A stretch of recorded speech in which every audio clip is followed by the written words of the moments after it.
Bienvenidos, compañeros. Welcome to this week's episode of Red Library, a political education podcast for today's left. Well, it is finally time. We're here to start our Revolutionary Politics in Central and South America series, and I could not be more excited. It's been quite some time coming, and we are ready and raring to go. Let's start off with a quote this week from the author of our book, Our Focus, Open Veins of Latin America, by Eduardo Galeano. Galeano writes, Salvador Garmendia, who reinvented the prefabricated hell of this whole conquest culture, the culture of petroleum, wrote to me in the middle of 1969, "Have you seen the apparatus that extracts crude petroleum? It looks like a big black bird whose sharp-pointed head rises and falls heavily day and night without stopping for a second. It is the only vulture that doesn't eat shit. What do we do when the characteristic sound of the sipper tells us there isn't any more oil? The grotesque overture is already beginning to be heard over Lake Maracaibo, where fabulous communities grew up overnight with movies, supermarkets, dance halls, a profusion of whorehouses and gambling dens, where money had no value. I recently made a trip through there and felt claws in my stomach. The smell of death and decay overpowers the smell of oil. The towns are semi-deserted, worm-eaten, ulcerated, the streets deep in mud, the stores dilapidated. One of the company's old divers goes down every day with a saw to cut lengths of abandoned pipeline which he sells as old as iron. The people are beginning to talk about the companies as if conjuring up a golden fable. They live like acrobats on a tightrope of myths about the old days, when fortunes were squandered on a turn of the dice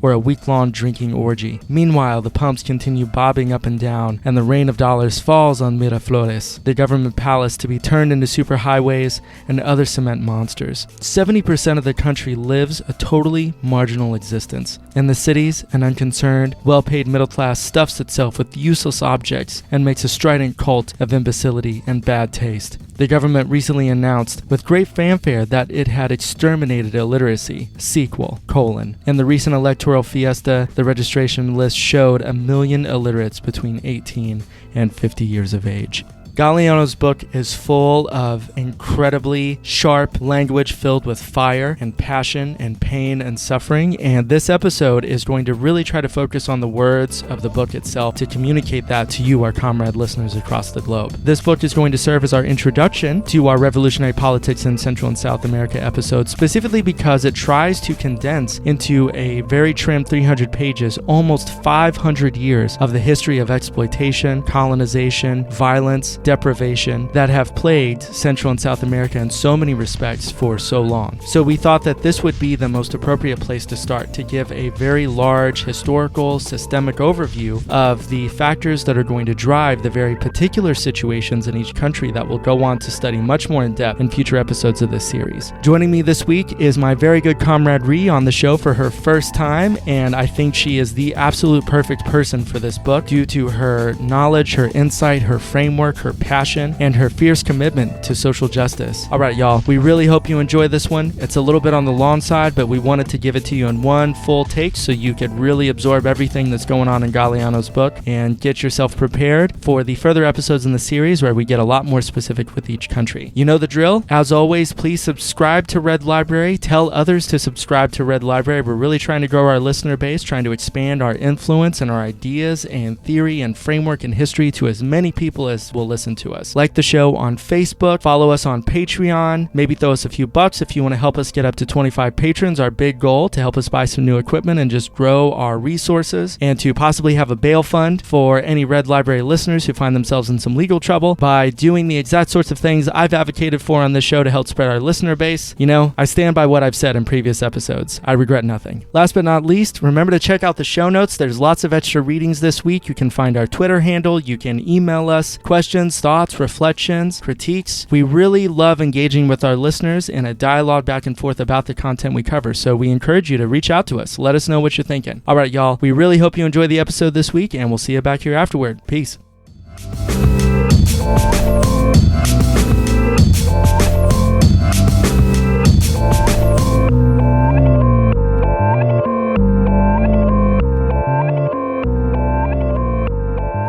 Hey, everybody. Welcome to this week's episode of Red Library. I have an awesome guest with me today, and I'm so excited for you to get to meet them. Would you like to introduce yourself, special guest? Hi, I'm Rhie. Comrade Rhie. Everyone on the show goes Comrade by Rhie. Comrade. I'm Comrade Rhie. I'm here. You are here. We're both here. A little, this is made it. a first time thing, y'all. So you're going to have to bear with me as I giggle my way through it. Actually, one of the things I really like about the way we do this show is a lot of times in other podcasts, it's always like academics and, and everything. And that's great. Yeah. But one of the things I really love is like we do have some academics on every once in a while, but in general it's like we're all just friends and we're all like comrades and we're all involved in politics, and so that makes things nice. Yeah. It makes it easier, I guess. I don't know. Yeah, I think it's always does. How do you have like a natural flow with a microphone in your face is always my question. I'm super impressed by most podcasts that can pull that off, because I'm sitting here right now like, there's a big, anyway. Well, we got plenty of time to master it. to adjust. We will adjust. Let's go ahead and talk a little bit about what we're here to read today. Okay. So I think initially you and I had talked about doing Settlers by Jay Sakai, which I hope we will do at some point. Yeah. Because that's a necessary book to read. And we'll destroy you. It will do that. And I think it would be an interesting discussion to like bring to a lot of people who have heard of that book. Has quite an infamous reputation. It does. Yeah. I believe it was my favorite little Maoist that recommended it to me. So everyone needs a favorite little Maoist. We have to have one, and I certainly do. So it's sort of like your confidant, like your advisor, just a little Maoist. Yeah, just hanging around. Every once in a while, hey, can I get some like insight on this? As long as it's not mass murder, I guess we're on board. I actually joked on an old episode that I'm a reformed Maoist whenever someone asks me like what my leftist orientation is. Oh, yeah. I'm not even sure how serious I am. I just think it sounds good. And it makes a connection between like some religious ideology and some forms of Maoism, which I'm like, there you go. Just a nice little dig at people and see how they take it. So what are we here to talk about? I guess I'm going to try to lead us through a very excellent book today. Yeah, I'm excited. Yeah, so we're here to do Open Veins of Latin America, or Las Venas Abiertas de America Latina. Yes, I've been working on my Spanish. That's wonderful. I'm trying really hard, listeners, for you, because I love you all. Man, that's a step in the right direction for most leftists I in agree. This country. Well, funny enough, I think a lot of what has been interesting for me and like why I wanted us to do this book, because I know you love this book too, and we've talked about it for a while, is because this book will rock your shit pretty hard. Yeah. And whether it's thinking about decolonization or anti-imperialism, this is sort of a necessary book to read. I actually have this on my anti-imperialism reading list that I have on my blog. There you go. Yeah, so I'm curious. I know we've talked about this a little bit off air, but give me an idea of why you decided this is the book we should do together. I think for me, like my background in terms of political background is as far left as you can get in my mind, although I know some Maoists who would disagree. There's always someone who can be more left than you. My kind of political understanding is based out of anarcho-syndicalism and mutual aid, and I have noticed the kind of further down the rabbit hole of leftism that I've gone that I don't really know anything about anything outside of kind of Western teachings and ideologies. So when we talk about like decolonizing the mind, I think especially someone, I've been raised in the United States my whole life, very kind of US centric in my thinking. And I think it's important that we and anyone who's really interested in doing any type of practical and honest work has a deeper understanding and works to gain a deeper understanding of the global South and the impacts that imperialism has had. And continues to have. Every second, right now even. So I think it's really important for people to, I would definitely say everyone needs to read this book. Oh, I absolutely. Yes, if you're a listener of the show, you are now mandated to read this book. Yeah, like you have to because it'll destroy you. It will make you cry. Well, I might not make everyone cry, but it definitely made me cry a lot. Oh yeah, this book fucked me up really hard whenever I read it. Yeah. And I guess too recently for me, I've been doing a lot of work around frameworks and perception and what it means, what lenses that we are looking at things through. At one point, you were doing a group that I became a part of where we were talking about Orientalism by Edward Said. That's right, And another really good book that everybody should read. That is true. That is also something we should maybe do at some point. Yeah, it's amazing. And I'm somebody who, this about me, but like I'm mixed and I'm Arab, and in reading Orientalism and kind of gaining that understanding that so much of the history that we knew about the Middle East, about the quote unquote Orient at that time, everything was being influenced by the eyes of the English and the imperialists that were coming in and basically destroying and taking resources. And I kind of through that began to see this like, oh shit, like we're doing this this, like white people or people in power do this about all history, and I study African American history in school, and just in seeing even the texts that my professors choose, that I think what's great about this book is it is written by someone who not only who is like from South America, from I believe Uruguay. That's correct. Uruguay, but lived through a lot of kind of what he's talking about. Yeah. And I think that it's our duty to kind of gain a framework that isn't influenced by kind of our understanding through even through things like Marx, which is still totally steeped in Western civilization, quote civilization. Yeah. So.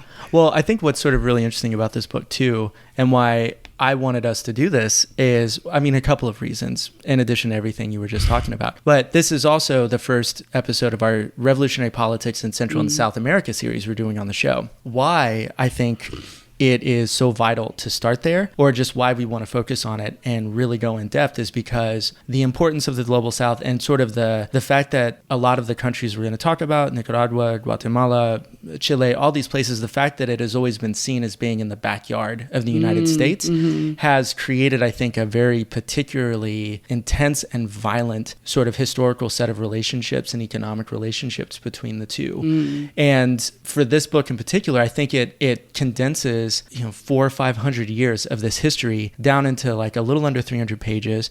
And Galeano is also he's a novelist, right? And so there's a certain kind of poeticism to his language that I think just cuts through and really makes this a very visceral thing to read. That although it is also really great to read stuff that are more like political, economic, academic texts, this sort of drives home the personal, like visceral aspects of this stuff that you don't always get from those kind of books. Yeah. So for me, it was sort of like, it's the best place to start. And, on this show, I always kind of tell people it's, my orientation is Marxist in a very general sense. And I think, you're shocked, aren't you? I had you're no shocked. idea. I know. It isn't, what? I literally have like a Marx latex mask on right now. In case you didn't know, I'm one white guy with another old white guy's face on top of mine. Oh my gosh, it's so refreshing to see in this day and age. But I think that a lot of times, like being a Marxist, to me, I think it's sort of you can't hold a lot of those views, and I honestly don't think you can hold a lot of, I think, really coherent views being on the left if you also don't have a very sort of like historical internationalist, anti-imperialist sort of perspective. I think it's very hard to do that.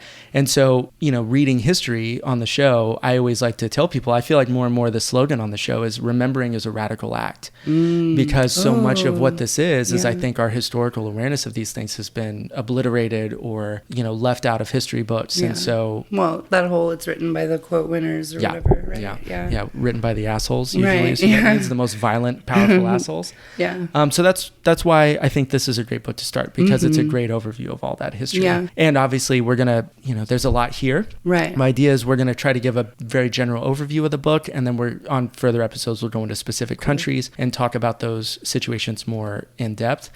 And, last thing just for listeners too, another reason why I think we're going to focus really heavily on like the 50s through like the 80s and 90s is because this is also, I think, a venue where you really get to see questions about the state armed struggle, the importance of policies from like a leftist, socialist, anarchist perspective, whatever it is, and kind of actually seeing like, what does it look like whenever this stuff plays out? And what does it tell us about strategy? And what it is that we're trying to create and trying to build, as being part of the left today.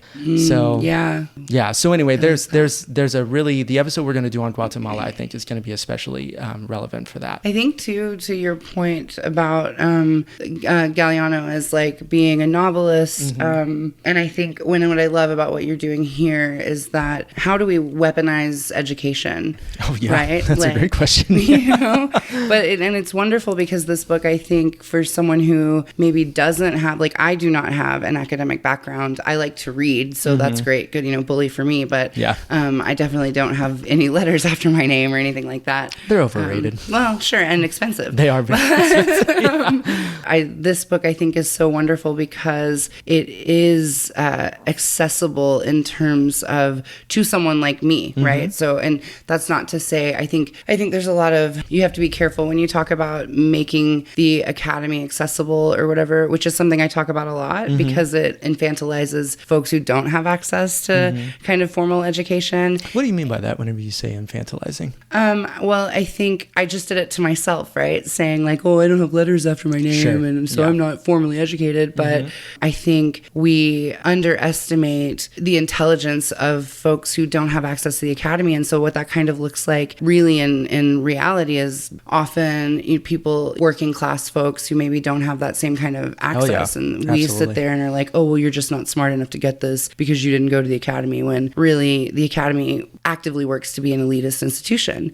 And so I think we have to be careful when we talk about accessibility, because a lot of people are fully capable and just don't have the money or ability to get the money or whatever that looks like. And so, I mean, I guess that would be my answer to that. But what I'm saying about this book and what I love about it is that it never made me at any point in the book feel like, oh, I'm glad I'm reading this because I'm not like smart enough to get it out of the textbooks. You know what I mean? It was always like throughout the whole text. It's like maybe I have my friend on speed dial, like, can you explain this really difficult concept to me that's like these 2 paragraphs that I don't quite understand, you know? Everyone needs that friend. Whenever it's like you hit a tough part, it's like I can phone a friend, I can figure out this like really complicated theory shit. Right, yeah. I know you've said this and I'm sorry to keep reiterating it, but I do think it's a necessary starting point if you don't have a background in kind of the politics of South America or the politics of colonialism and imperialism. So, Well, maybe on that note, you want to dive into this thing? Because we got a lot to do. I know. Well, I think maybe I always like to start with just fleshing out the context of the book a little bit. So Open Veins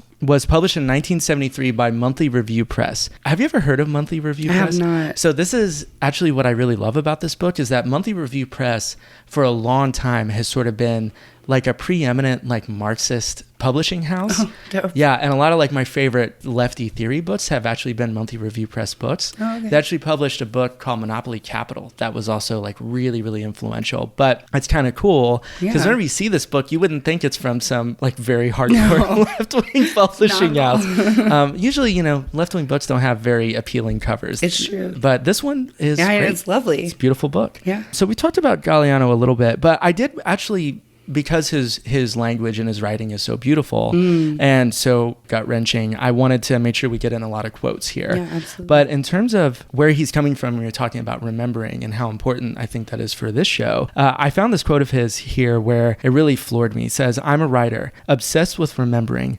the past of America, and above all, that of Latin America, an intimate land condemned to amnesia."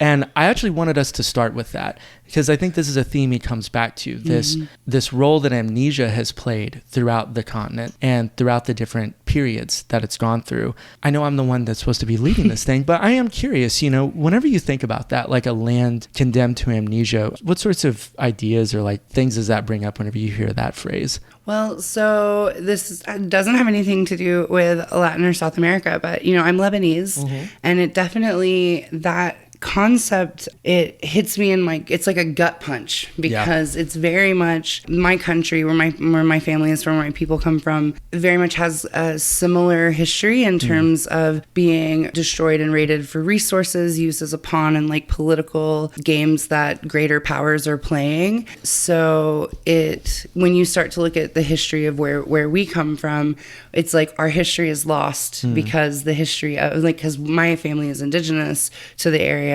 Our history is erased by this kind of greater history of power and white people. And I know I say that a lot, and I'm sorry, but in the case, especially in Lebanon, it's definitely that is true. They're a bunch of fucking colonizing white people. Yeah, exactly. Yeah, that's all right. So we can call it what it is. We can say that. Okay, good. Well, you know, I don't want to offend the listeners. Fuck them. If they can't take that, then this is not their show. Not the show for them. Fair.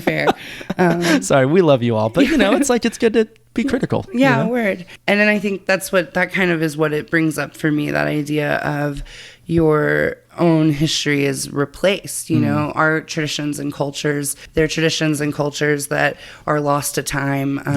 You know, when you look at the Caribbean and you look at we talk so much growing up in schools in the United States about the Black Plague, and 30% of Europe was wiped out. We don't ever talk about the plagues that came to the Caribbean and wiped out the entire population. It wasn't just like, 30%. It was a literal, from the colonizers and extermination. And that is an entire culture that's gone now.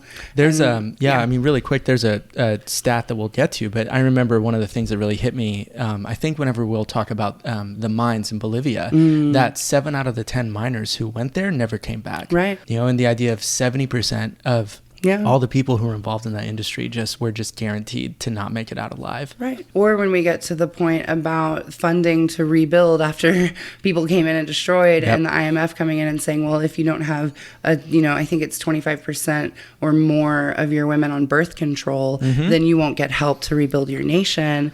And that is another form of extermination. I mean, that's another form of saying of destruction of your culture and your memories. You know, that's what it brings to mind, I guess. Yeah, very powerful. Spot on. Yeah. A couple of other quick sort of anecdotes about the book. You know, we're going to do a number of episodes on Chile and Salvador Allende. But one of the things that I love about this book is that the introduction is actually written by one of his daughters, Isabel Allende. Yeah. And she actually, whenever she fled after the coup in 1973, on September 11th, 1973, which is another really important historical date about September 11th that we don't talk about, or we don't brown know people, about. Absolutely. White people don't care. Yeah. And also we were, pretty fucking involved in it as the United States, so it's not a good. I've heard. Have something to do with that? I've heard that they were at least aware of it. So, but we're gonna have multiple episodes on Chile because it's so important. But whenever his daughter fled, this book was one of the few things that she took with her. Yeah. And I can't help but also add this anecdote because I think it's great. I think it was in 2009 at the Summit of the Americas. Hugo Chavez basically gave Obama a copy of this book as a present, and was just like, "Hey, hello, Mr. President, please go read this and understand the history." It's a good. I have wondered that. Like, do you think Obama actually read it? No, probably not. Maybe he has now that he's got time. I don't know. He's just like chilling out. He's like, "Oh, I'm going to read Open Veins of Latin America now." Hey, I want to say something too, though, about Isabella Allende. What I loved, which is in the introduction of the book, so much that she said was a part of what she was saying, and I don't have a direct quote here. Yeah, go for it. Was how someone handed her this yellow book, and as she read it, it raised chills, and it was for her at that age, this access to an honest truth and authentic reality that she didn't get access to prior. It wasn't just made available because it wasn't discussed, because as we said previously, history is written by the assholes who take everything over and destroy it. So I think that's a much more pithy way to describe that than history is written by the winners and the victors, I agree. So maybe that'll be a new slogan. The new thing. Let's do it. Make it happen. Hashtag it out. We got a Twitter now on the show, so we're going to tweet that out with this episode. I love it. Well, last thing about Galeano. So he fled from Uruguay in 1973, and I think why a lot of the history here is so relevant is because he fled a military coup. And so, I think so much of this book is written out of his own pain and his own suffering and seeing this history play out. Do you know he wrote this book in 90 days? I did not know He wrote this book in 3 months. The last 3 months, I believe, of 1973. That's unbelievable. Yeah. Unbelievable. Yeah. It just poured forth out of him. That's how you know he's a novelist. Yeah, exactly. Well, I know we've talked about this a little bit in terms of, I always like to think about what's the sort of the relevance for this, or what should we be thinking about in terms of framework as we go into this and why this is important. A couple of things stand out. Number one, all the discussion about immigration, the concentration camps on the borders with the children now, and how so often our awareness or our understanding of places like El Salvador and Nicaragua have no contextualization of how much the U.S. imperialism and intervention and expropriation of resources and mass genocide in these regions for centuries now. Hey, I think for the listeners and me maybe a little bit, you should explain further expropriation of resources. Yes, I can do that. So expropriation is a very important concept, especially in Marxist political economy, but it can function in all sorts of different ways. But essentially it's that someone comes in and just brutally takes your fucking resources, whether it's agriculture, whether it's people, whether it's minerals and precious metals. So I think a lot of the book to me is sort of organized around history of expropriation of resources. One thing about Galeano too is, this book he describes it as a work of political economy, which is sort of an old school kind of an idea. It's sort of how we talk about Marxist critiques a lot, but it's basically an understanding of politics and economics and how they interplay together, and how it's going to be all of this sort of approach and looking at Central and South America, the history through that lens. Okay, perfect. Well, thank you for that. Yeah, was that helpful? It was. Okay, good. And I'm sure the listeners are more likely to have not needed that than I was. But it's important, context, though, right? Sometimes it helps. And I would like to think that this might be the first episode they listen to, right. And if they're like, what the fuck is that? Right, word. Now there's an answer. I feel like a lot of people on the left, that's something that we're like really bad at. We assume that because we know what a word means, that everyone is going to know what that word means. And it's really, we need to do a much better job about that, I think. Yeah, I agree. Yeah. I think, again, that weaponizing education. I think, too, when we're talking about the relevance today, and you were starting to touch on this, and maybe we're going to totally go there, and I don't know. But I think, especially as we're discussing the concentration camps on the border, that's a thing I've personally been struggling with a lot. And I think a lot of people have, is to remember that, like, we created the situations that people are escaping. And I think this book is really good at explaining that. I agree. Because I think, when your education comes from, and not necessarily for people, your listeners or the listeners here, but our families, where their education might come from Fox News or might even come from CNN, you know, they maybe don't realize how much of a hand the United States specifically played in the destruction and creation of these situations that people are like escaping now.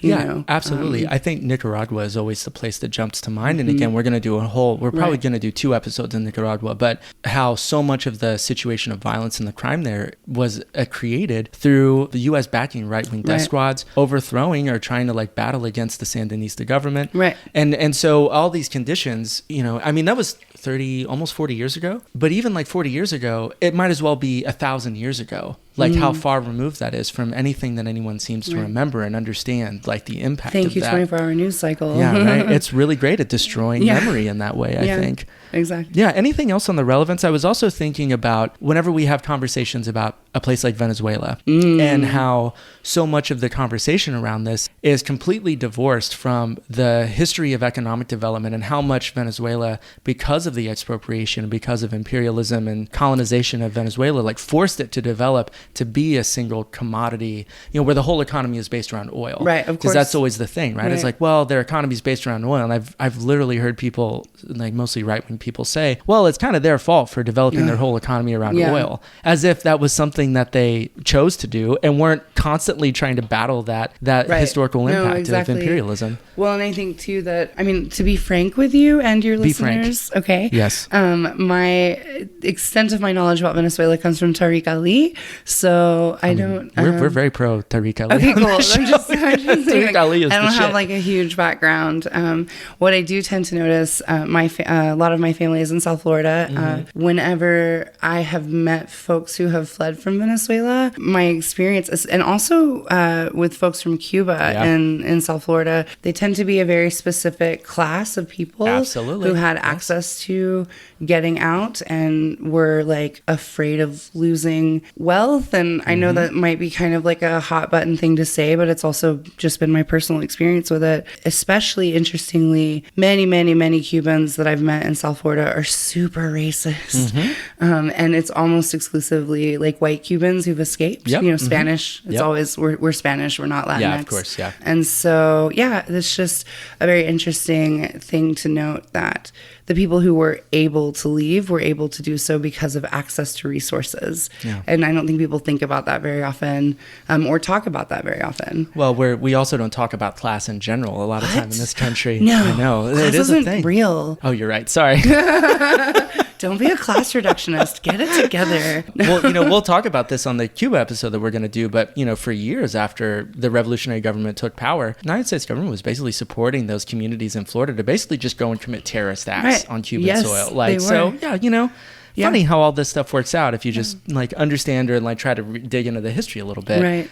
You start to get an idea of some of these things. Yeah, absolutely. I feel like we're like previewing like so many things that we're going to talk about in future episodes. That's great. This is ideal. It's a good introductory. Yeah. I don't know. Should we get into the content? I thought maybe what would be good to set up the structure of the book. And again, we're just going to try to not go into all the like exact details of every country, because we're going to talk about all that in future episodes, but really trying to grasp like really long running themes, right, that go all the way back to 13th, 14th century up till today, and how they're relevant and how they've shaped the way that the political situations and the economic situations in Central and South America have developed in relation to imperialism from Western Europe, from Spain, and from the United States. Okay. So that's kind of like the big picture view I thought we could take. I know. So can we just be like racism and then it's over? Oh yeah, that's actually, this is now a mini episode. I was like, fuck, this is gonna be like 12 hours and bam, 30 minutes done. One of the things I think I'm really interested to talk about with you about this is that, how much we're thinking about race in this, and then how much it's also grounded in a very like materialist sort of analysis. Right. And how these two things sort of interact, right, and relate to each other through all this history. So that's what I'm going to be curious to hear what you think about some of this. Yeah, I want to say off the bat with what you just said, I already have a thought.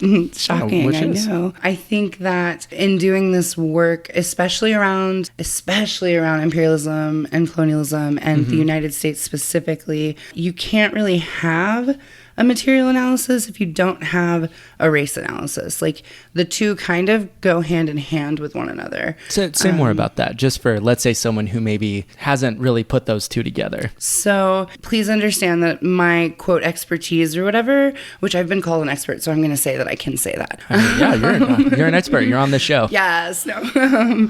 is in Black history in the United States. And so that informs a lot of my framework and understanding of this. But of course, there were, feudalist systems ahead of capitalism. And so there's always been kind of a working class labor force type of existence. But we also see that, it was in the kind of rise of working class folk who were saying like, okay, well, fuck this. Like, you elitists don't get to run everything because we actually overpower you and we outnumber you, that you start to see the development of race as like a role here and in a play. And so when you are talking now and I might not be doing a good job of drawing this line, and I apologize, and I might need a little more time to think about it to word it correctly. Yeah, totally. But when you kind of draw this line to where we are in 2019, and we see that at every turn, the kind of shutdown of an uprising of working class, labor class folk at every turn, at least in our country, and through kind of, I want to say even in South America, you see it as well, and this kind of concept of colorism. So you even see that within communities of color. The quash of the labor class or the working class has always been along lines of race. And so that's how you end up today with the current administration in this country, where you're like, don't you understand that this person's not working for you? This person is working for wealth. But that separation has allowed for kind of a division within the working class that allows this, I don't know how to word what I'm saying. I think you probably could word it, because I think you understand what I'm saying. Yeah. Right? Well, the thing that I always think about, and I mentioned that I have like an anti-imperialism reading list, right? Yeah. Well, one of the things that I know was really, really changed a lot of my perspective, thinking about the relationship between race and class, let's say, or like labor and racialization and how that's played out, is actually the way that whenever you look at different situations of imperialism, particularly, just for example, let's say a place like India, or more local indigenous communities in a place like Indonesia, right? Like, whenever you actually look at what happened whenever capitalism and imperialism started to encroach upon these areas, that they actually reinforced racial divisions and gender divisions and patriarchal practices precisely to marginalize and exclude certain groups of people, to make them more susceptible, or that they would have to rely on wage labor and the labor markets more. So to me, my understanding of these things, and they're very, very complicated. The history is in some, and there's a huge debate that is still raging in different disciplines, and like history and economics about how much race and class have like interacted and like how this has gone, whether it's, you know, cotton production and you know, slavery and like plantations in the States or a place like India. But the best that I've read about this seems to show that it's actually through reinforcing divisions of race and gender that capitalism tends to be able to exploit particular populations and like generate profits even more drastically. And it's almost like more effective for capital the more that we have these divisions. It's an interesting idea. And I mean, it's something, I mean, there's a lot of good history on it. Yeah, maybe there should be another podcast on this conversation. Yeah, there's actually this great book. It's pretty short. Her name is Iwa She wrote a book. It's called Spirits of Resistance. It was in Malaysia, and it was about women working in factories in Malaysia. And she did this ethnographic study of this community and like how much there was a lot more gender parity before it started to develop and become more subordinated to exporting goods and commodities, and wage labor became a much more like dominant part of the economy. And the way that like, yes, patriarchal systems and oppression of women was actually used to generate like a much more susceptible workforce. Yeah. Cool. So great. I mean, it's like, you know, these things are. It just gives you so much hope for the world, doesn't it? It really does. It really does. I mean, capitalism is really the best of all possible systems. It's clearly not flawed in any way. Not in any way. Yeah, it's perfect. It's obviously a libertarian show. I met some people at a coffee shop, my coffee shop, you know. I have mentioned this coffee shop, but I won't name it by name. Yeah, only because I don't want to piss anybody off and they know where to come find me now. Exactly. So, but I met got a couple of folks recently who identified as anarcho-capitalists. ANCAPs, yeah. Yeah. We had a 2-hour conversation that I really should have gotten paid for. Boy, their belief structure is, You and I say off air. We'll have a conversation about that because not on the record. Yeah, not on the record. Yeah. I talk shit about ANCAPs all the time. Good, as all people should do. I agree. Yeah, it's a moral imperative. It literally like isn't actually a thing. Well, I think right. Back to the book. We're actually kind of talking about this because the first note I have about the introduction. So there's an introduction, and then I think it's sort of divided into two large parts, or two or three large parts.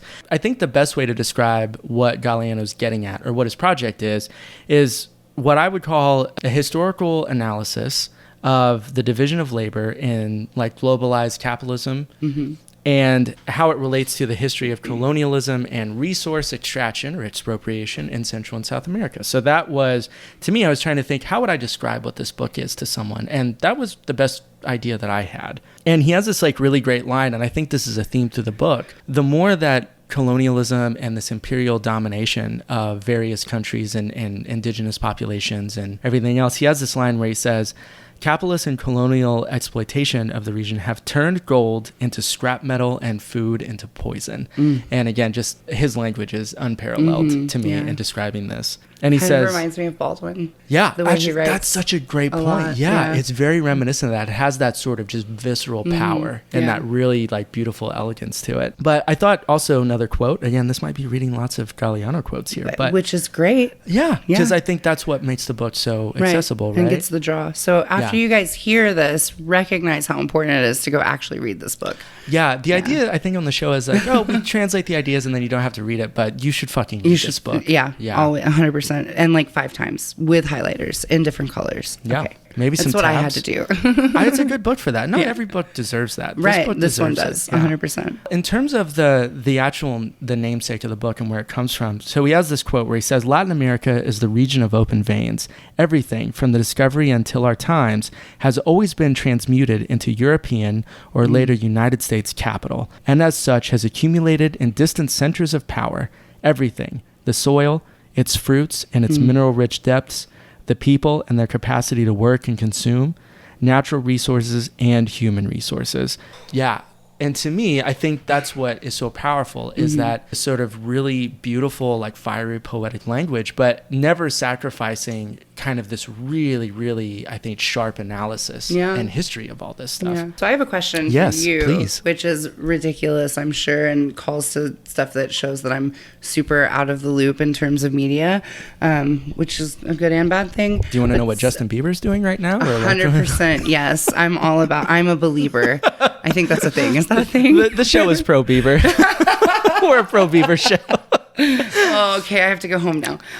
Just so you know, my very good comrade David, who has been on a couple of episodes, he always references Ariana Grande. So oh, well, there you go. We always find a way to sneak it in. Thank you, next. So please, just reference that. So please carry on. Well, so I've been hearing a lot, and again, in headlines, not so much reading stories, because I don't trust most media, about this kind of conversation around quinoa and the impact in Peru that the mass production of quinoa has had in that. And I think that it kind of echoes or can correlate to what Galeano is saying about open veins and the pillaging of a country for its resources, that quinoa traditionally had been, that was produced for working class folks or people living in poverty because it was accessible and easy to grow. And then white Americans got real, I'm sorry, I shouldn't say that, vegans got real excited about quinoa as this like superfood. And so production went crazy high in Peru, but then they discovered that they could grow it elsewhere, and so all these companies left Peru because they could do it elsewhere for cheaper. And so there was this like boon to capital within the country that then they lost, and now they're literally facing starvation because we destroyed everything, you know, like Americans do. Not Americans, sorry. Let's come up with a term for people from the United States, because Estadounidense. Say again? In Spanish, someone from the United States, estadounidense. I can't, no. That's all right. Sorry. Maybe I have to ask my dad how to say it in Arabic. Well, that my tongue might wrap around that more easily. So speaking of decolonizing in the mind and such, it's important that we're talking about Central and South America. And so whenever we say Americans, right, exactly, where we need to distinguish between people from the United States and people from different countries. Because how fucking arrogant is the United States to have decided that they could call themselves Americans? Listen, if there's one thing United States folk are not, it is not arrogant. Oh, no? So humble. We're very humble, yes. Very humble culture. Okay. I think that is such a perfect example of how everything that has been happening for centuries continues today. Yeah. And how these boom and bust cycles of these different minerals and resource extraction lift up communities and then destroy them at the whims of a bunch of health food people. Yeah. You know, in the United States. That was very diplomatic of you. Yeah. But I realized whose home I was sitting in as soon as I went white people, sorry, vegans, sorry, fuck. Oh, fuck, there's nothing I can say. Well, no, it is important, right? Like this old phrase that there's no ethical consumption under capitalism, that you can be very pro like wanting to eat healthy but the thing is like our ability to consume certain things is still absolutely to this day tied into these global chains of agriculture and production and commodities, and everything has an effect. It has these effects, you know? And it's important that it's so easy and everything pushes against us not understanding that. Right. But we're here to, because you can't think about it and continue to do it. That's right. Right? Yeah. I mean, I understand why so many people like choose vegetarian and vegan diets when you start to like, and not because of PETA, but you start to learn about, and it's not even necessarily for some people necessarily about like the treatment of animals, but even just the emissions and like what, you know what I mean? And so you start to, it's a huge part of greenhouse gases is agricultural production. I think it's 14% in the United States anyway, or maybe globally. I don't know. I should look that up. I guess that's the thing. But when you talk about there's no ethical consumption under capitalism, I think the thing all of us and anyone who's listening right now, and you and I sitting here, like so important to hold in our minds is what privilege looks like and how, you know, we may not know where our next paycheck is coming from, or we may not know where our next meal is coming from. And we are holding all of the information in the world in our hands and able to listen to this, or able for us to sit here and speak about it. And all of that is consumption, and all of that is on the back of somebody else, you know? Not to be like, get all down and shamey and, oh, we're all bastards. I mean, you know, we live here, we got to do what we got to do. But I think we don't focus enough on what power means and what power looks like, because it's so easy for us to feel like the prole and like, well, we don't have any power and we don't have any of this or that. But ultimately, shit rolls downhill, and we live in a space and a time where we do have access to a lot more power than we realize. And so it's just a thing to think about. And to I think when delving into like a book like this, or any type of history around a culture that is not your own, I think it's very important to keep that framework in mind as you are investigating assimilating or learning, because like I was touching on earlier, like Orientalism teaches us, Edward Said teaches us, is that our framework is what's informing what we're learning from this. And even us right now, in some ways, if you don't go out and read this book, right, listeners, we're gatekeeping some of this information, and we're not doing it on purpose. We don't mean to do it, but you're going to get from the two of us what we took from that book. Oh, yeah, sure. So I think that's the urge to go out and read it, is so you can gain your own deeper, better understanding, and do so remembering that lens of power and where you sit as being a citizen of the United States and or any type of like Western imperialist nation. Yeah, in the imperial core, as the Maoist would advise us to call it. Look at that. Just in terms of thinking about, going back to some of the history here, a couple of things that Galeano talks about around the introduction that really struck me. So again, this, he's writing this in 1973, but he has this part where he says that around the mid-19th century, that the world's rich countries, the imperialist countries, that their living standard was 50% higher than poor countries, based on how you would differentiate those two at the time. And he basically said that 6 million elites in Latin America, and I do think this is going to be something really important to talk about, and it's an important part about being anti-imperialist, is to understand the class divisions and the hierarchies of power within specific countries that are in the global south. But he basically says that 6 million elites in Latin America at the time of writing control as much, if not more wealth than 140 million who are poor and struggling. Wow. So in terms of just thinking about the way we talk about the 1% and the 99% or like here, they just came out with the thing about the 3 richest people in the United States who control more wealth than the bottom half of the country, which is almost a similar figure. Just 150 million people. It's just 310 million in the United States right now. Yeah, just about. So if three single entity people control as much wealth as 155 million people, and this is 2019, and Galeano is telling us in 1973-ish that 6 million people controlled the wealth of 140. I mean, we're not doing this right. Somebody's fucking this up. Someone's fucking up real bad. I mean, I guess for those 3 guys, they're doing all right. But like for the rest of us, but the disparities that this creates globally, and we think about global disparities, and then we think about localized and the differences between global north and global south. But then the system is working whenever it does this. This is what its inherent tendencies are to do.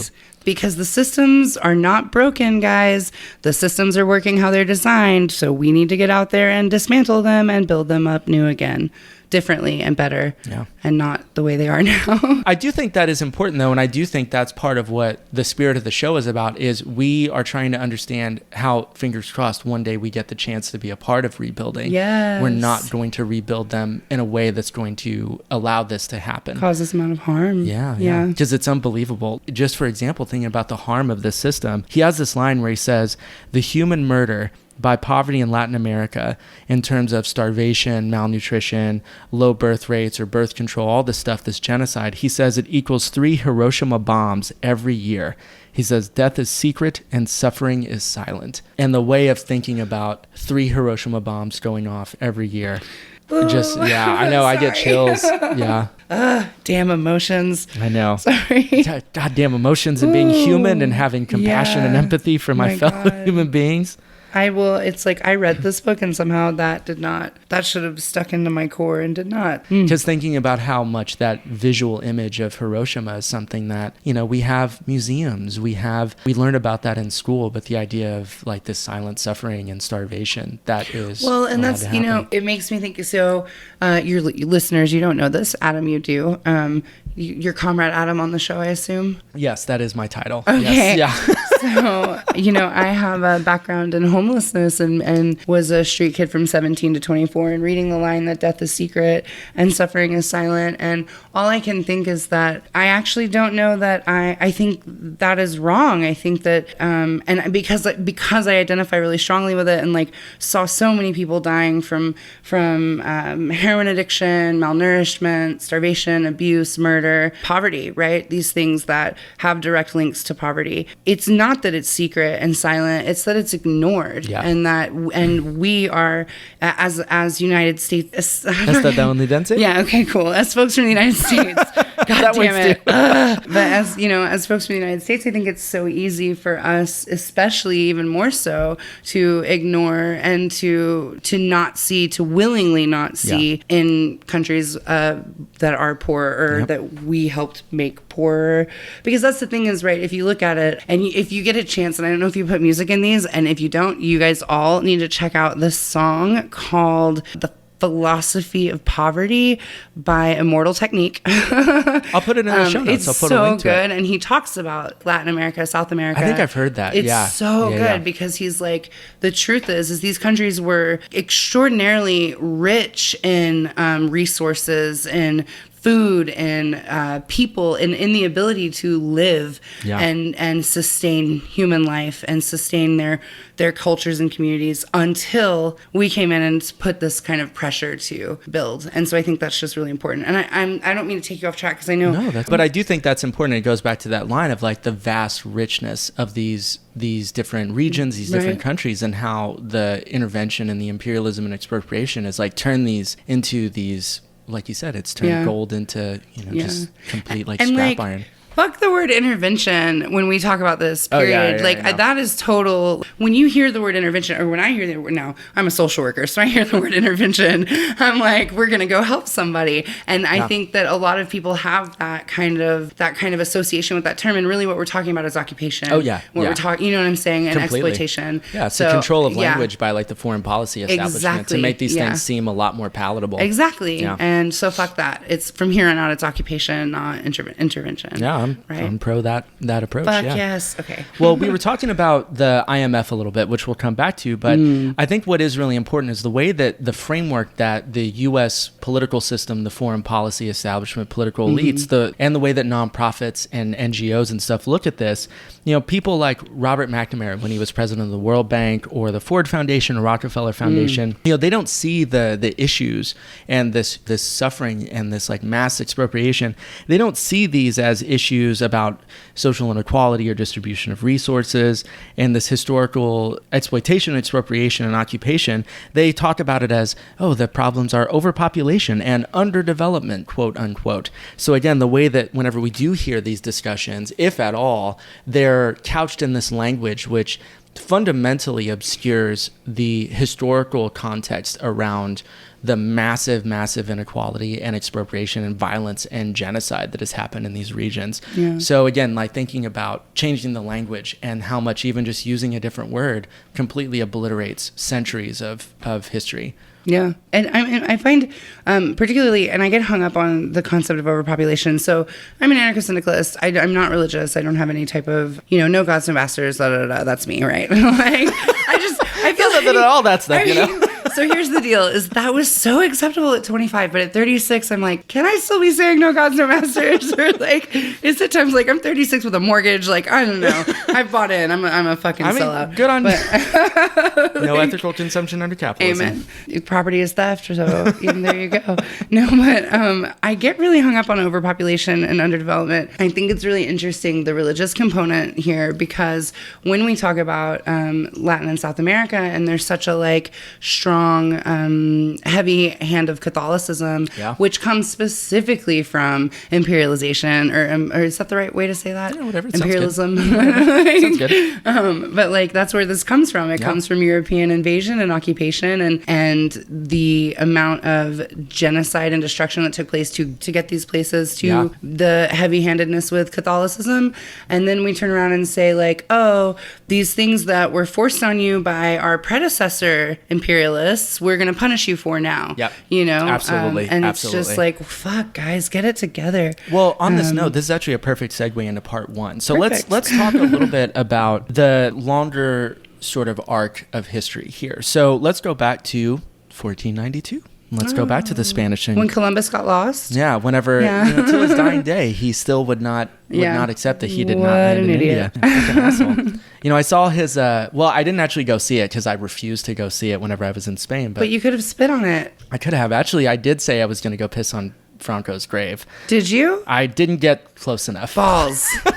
I was very far away. I tried. It was too far. It was too far. I couldn't get there. There's too many gates and shit.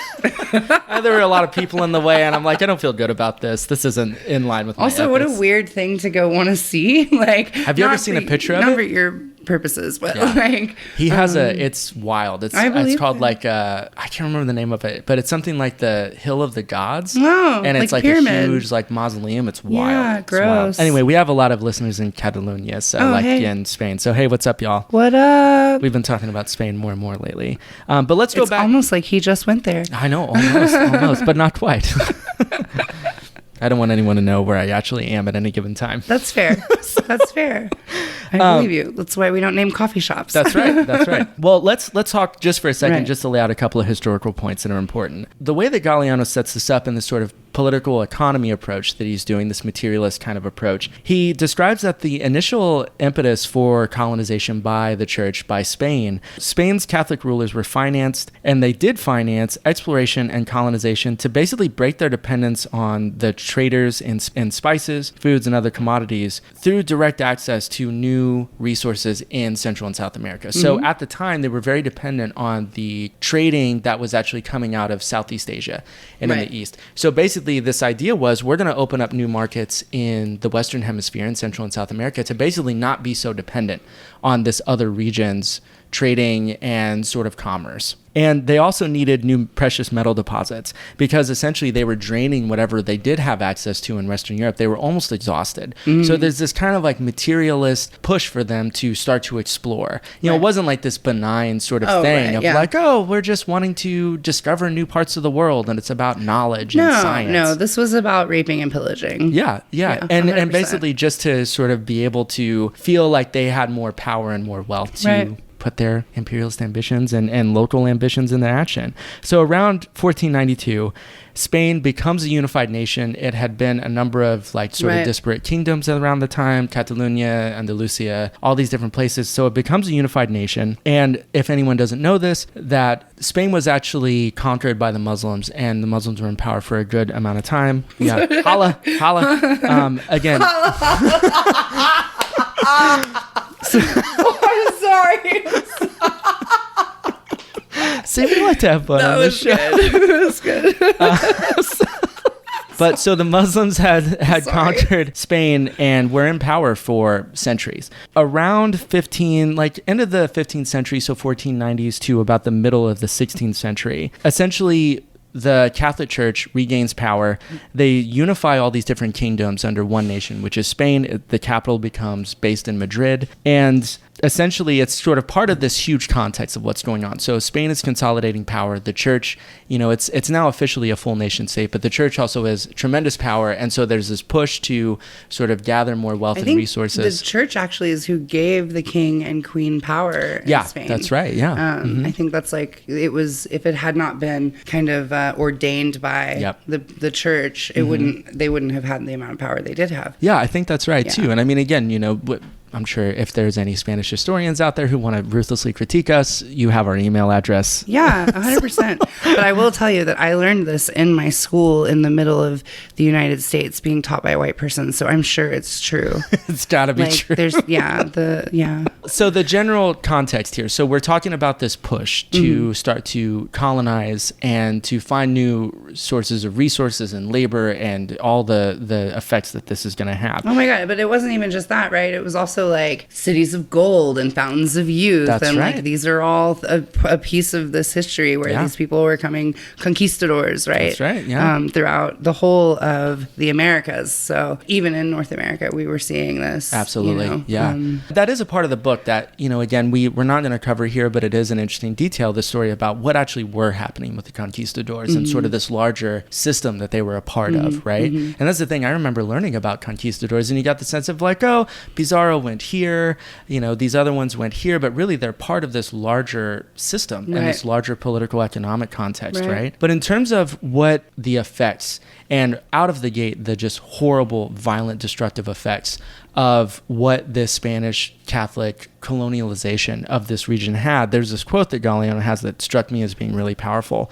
And so we're going to, just for a second in this quote, we're going to talk about Haiti. Essentially, this is about what actually happened, or sort of the effects of the indigenous populations as colonization started to occur. Many natives of Haiti anticipated the fate imposed by their white oppressors. They killed their children and committed mass suicide. The mid-16th century historian Fernández de Oviedo interpreted the Antillean Holocaust thus: many of them, by way of diversion, took poison rather than work, and others hanged themselves with their own hands. But can we just talk for a minute about how they took poison rather than work? Yeah. Rather than work, because that is always a thing these fucking people do. It's always about like their willingness to work. We need to teach them how to work hard. Yeah. These people would rather commit suicide than work. Instead of it recognizing like actually these people would rather fucking die than be slaves. Like would rather throw themselves from the ship into the waters than know what their fate is. Like that's what we're saying here. And I'm sorry, because I know that this was a super powerful quote and it needs time for people to let it sink in. And also just even look at the fucking wording of the person in power. That's it. And already it's starting. It's already like, oh, if you'll just work hard, you'll be okay. Like, fuck that. Well, and sorry, also, history makes me angry. No, I mean, it is important to talk about this because part of the impetus to move more and more towards the African slave trade had a lot to do with the fact that a lot of the indigenous populations in Central and South America and in the Caribbean, they weren't as successfully able to be integrated into the workforce of the colonizers. Yeah. You know, again, this history is important to understand. Also, listeners, we should stop saying African slave trade because it wasn't a trade. It was a kidnapping and again, occupation and murder and kidnap. But I know that seems like a small thing, but when we're talking about wording, I think every time I hear that kind of slave trade, it's like, this wasn't a trade. This was a horrific like genocide, you know? And I think... Is there another way we could talk about it? When I talk about it, you know, in my work, I talk about like the great kidnapping or the, you know, that kind of thing. Just because we have to, our duty, I think, and obligation as people who have this kind of understanding, and this isn't just like you and me, but even your listeners, because if you're listening, you probably care about this shit to some extent. God, I fucking hope so. I would hope so. But part of our obligation is to normalize language that honors the reality of our history instead of continuing to propagate bullshit. Yeah. Well, it's that anesthetizing, right? We call it intervention instead of occupation. Yeah, so, exactly. Yeah. So I'm sorry I cut you off. No, that's important. I think let's try to keep that going if we need to talk about that. Cool. 1530, just to come back to again laying out back the to history. I think this is the whole point of this book, though, right? Is to have this sort of back and forth between history and importance of this now. So I think this is exactly in the spirit of the book. Perfect. So in 1530, the first two Portuguese colonies in Brazil are established. So just to get a sense of, again, the kind of way that Portugal also starts to become involved in the colonization of Central and South America. Now, one of the things in coming back to sort of the theory behind this, or the framework that we're going to use, Galeano sees the ease of colonization, or at least like how dominant Spain and Portugal and these Western European countries were able to become as fast as they were, is he has this idea, and it's very important in Marxist, sort of, I would definitely say political economy, but it's just a general sort of part of the Marxist framework, is what we call uneven development. And it's basically that as the capitalist economy started to become stronger and started to develop in Western Europe, that different regions of the world were developed to different degrees along this particular road towards like capitalism, let's say. And so part of what happens is that in these industrial centers and in the way that like capitalism and these sort of early like proto forms of capitalism were able to help certain things about Western European countries develop faster, let's say someplace in like Central and South America, the Caribbean, part of this Marxist framework kind of is trying to understand how is it that this domination became so drastic and so quick. And the idea that Galeano has, and I think he does become critical of this later in his life too, but he does see uneven development as a way of explaining why this happened as fast as it did and sort of as dominant as it was in terms of a system of colonization and imperialism. So, okay, this might be a dumb question, but when we talk about uneven development, is Galeano saying like the indigenous folk, how developed or underdeveloped, that was in quotation marks, right? Because you can't see, the kind of land was by the people already there? Or are we talking about the difference in development from the colonizer and the occupation. Yes, that's It's more the what it second is. So Okay. the idea is that like under a system of capitalism or these early proto-forms of capitalism, that it tended to accelerate certain kinds of like technological production of a certain kind. Okay. And so a lot of the history in the school of Marxism and a lot of political economy has always tried to understand how is it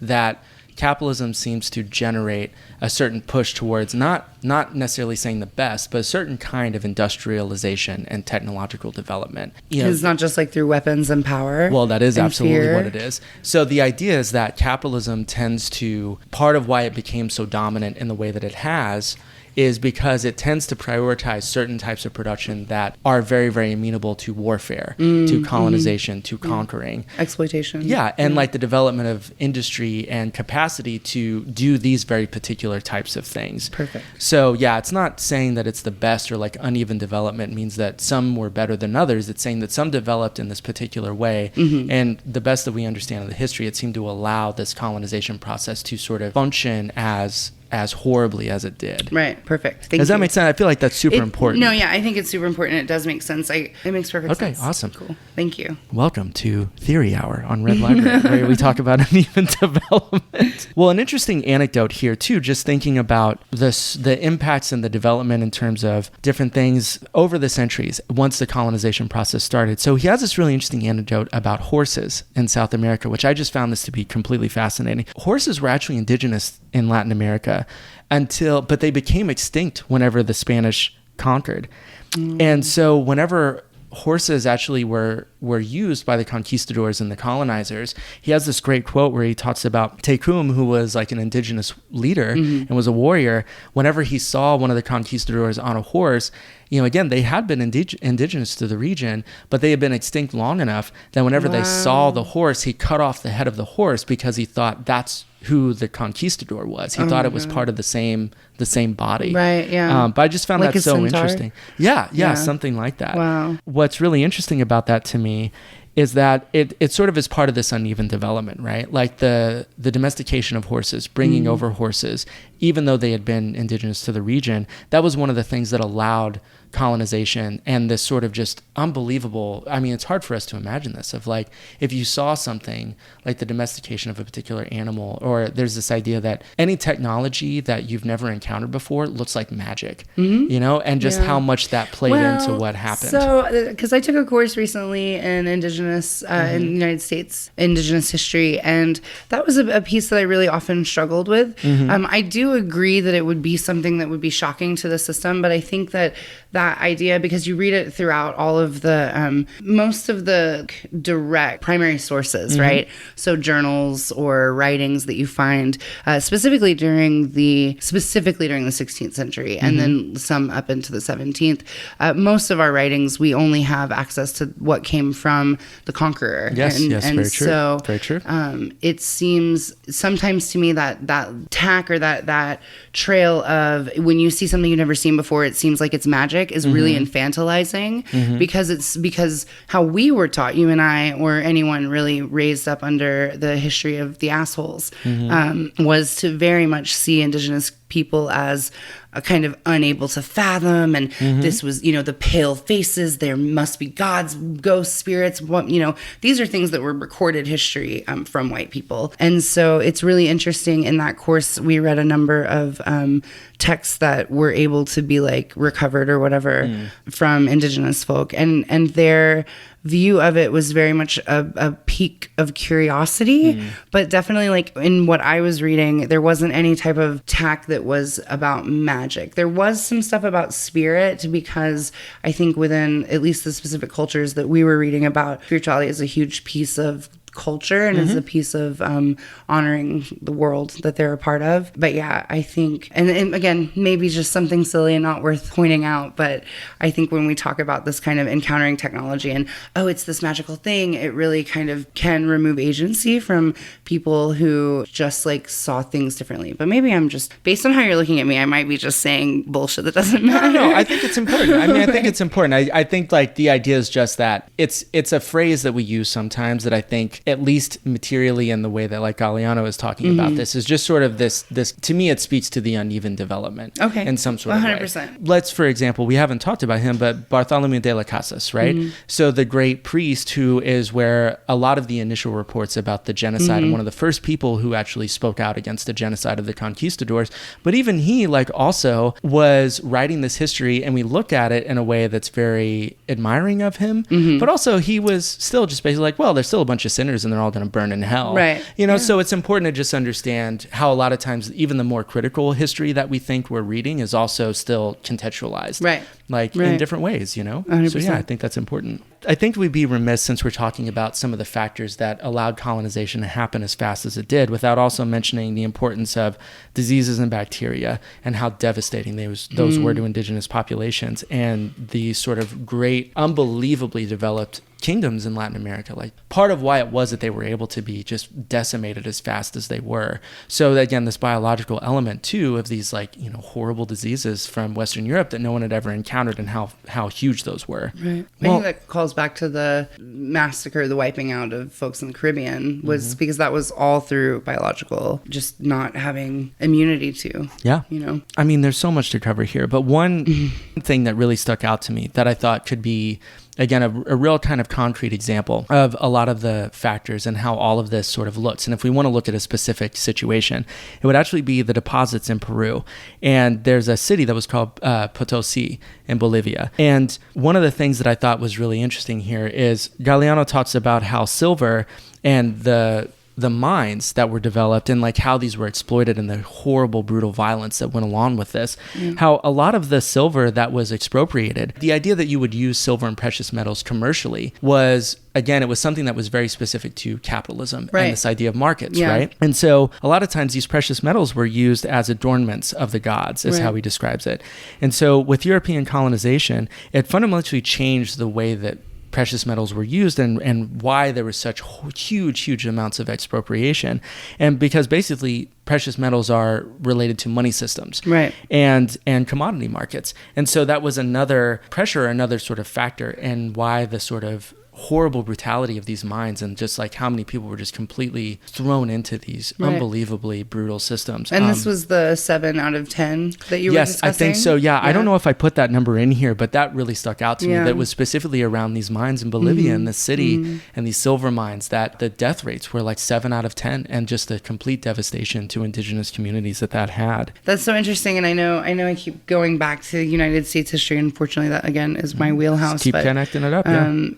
This idea of precious metals as adornment versus as commodity or monetary commodity. When the first occupiers came to the United States area, or what we call the United States now, it was often joked that they would trade, indigenous folks would trade these precious metals for glass baubles and beads, but because that was how they adorned the graves and their ancestors. And so it was a common thing for the kind of white occupier to write home and laugh about the simpleton of the indigenous, because they're like, oh, they'll just take this glass for this, and we're getting gold out of it and things like that. But it is a stark reminder of, oh my gosh, you know what this all makes me think of? So I just did Undoing Racism, and it's my bag right now. And a big piece of what they teach in Undoing Racism is how white supremacy dehumanizes white people just as much as it dehumanizes people of color, but just in a different way. And I think like this is even the way we teach history it's so true, because as we're sitting here and talking about adornment versus monetary good, right? It's already setting a scene and setting a stage, even just in our history, of how, well, people of color have culture and white people have power. And you know what I mean? And either direction, nobody gets to be a human being. It's true. I mean, there's this idea, this quote from Marx that I think has always been really powerful to me. And it basically says that capitalism like dissolves everything into air. This idea that culture, like the idea that there's even like a spiritual world, the idea that this is a really vital and necessary part of human life. It's like all of these things get subordinated to the market. So I mean, I think it's Which a huge happening part here. And I mean, and on that sort of note, we talk about a lot of times in Marxist sort of political economy, the idea of primitive accumulation. And what Galeano describes in terms of the expropriation of all these resources and silver. Literacy check. Yes. Primitive accumulation. Yes. I should probably explain what literacy check means. Yeah. Do you want to, in case we do that again? Yeah, just in case it comes up again. Basically, it's just a way to be like, hey, we're having this conversation and I don't understand what that word, theory, acronym, what that meant. So I'm going to pop in real quick and ask for it and then pop back out. And so easy way to do that is say literacy check, which we're doing right now about primitive accumulation. Yes, excellent. So primitive accumulation, kind of along with uneven development, really important idea in Marxist analysis. So it's the idea that at the beginning of capitalism, to allow like markets and exchange and all these things to work, you have to have initially a sort of a huge expropriation of resources. It's kind of like you got to have some fuel that's going to start the fire in the first place.